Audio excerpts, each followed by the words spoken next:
সমর্থকদের চোখে ছিল এক স্বপ্নের প্রহর, জয়, গর্ব, গর্জন, যেন এক জাতির হৃদস্পন্দন জড়ো হয়েছিল জাতীয় স্টেডিয়ামের কোলাহলে। তবে সেই স্বপ্নভরা সন্ধ্যায় নামলো বিষাদের ঘন মেঘ। এএফসি এশিয়ান কাপের বাছাই পর্বে কুয়াশার মতো ঢেকে গেল আশার আলো। সিঙ্গাপুরের বিপক্ষে 2-1 গোলের পরাজয়ে স্তব্ধ হলো উন্মাদনার ঢেউ।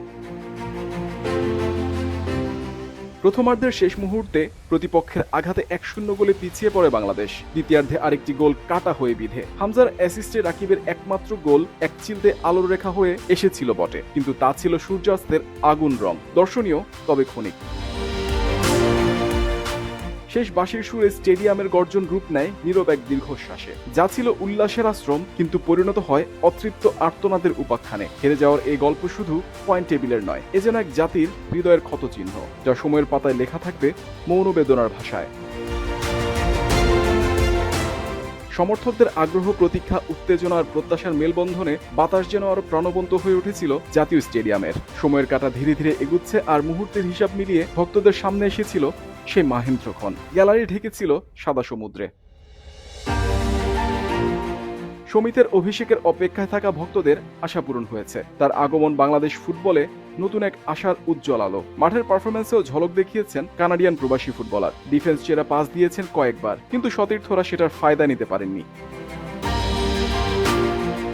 হামজা দাপিয়ে বেরিয়েছেন পুরো মাঠ জুড়ে। ডিফেন্স থেকে ফরওয়ার্ড সব জায়গায় ছিলেন। সতীর্থদের সাহস বাড়িয়েছেন, চিন্তিত দর্শকদের সমর্থন দেওয়ার জন্য উৎসাহ জুগিয়েছেন। ম্যাচ হারে সবচেয়ে বেশি কষ্ট হয়তো পেয়েছেন হামজা। বাংলাদেশের ফুটবল প্রেমীদের চোখে ছিল জয়ের ছবি, ছিল প্রত্যাশা আর উত্তেজনার ছাপ। মাঠে ছিল চ্যালেঞ্জ, সেই চ্যালেঞ্জ আর শেষ পর্যন্ত উতরাতে পারেনি বাংলাদেশ দল। হার মানতে হলো সিঙ্গাপুরের কাছে। ঘরের মাঠে 2-1 ব্যবধানে হার, যা প্রত্যাশার সঙ্গে প্রাপ্তির যোগসূত্র ঘটাতে পারেনি। এই ম্যাচটাকে মনে করা হচ্ছিল দেশের ফুটবলের বাকবদলের একটা উপলক্ষ, কিন্তু স্বপ্ন আর বাস্তবতার মধ্যে থেকে গেল ব্যবধান।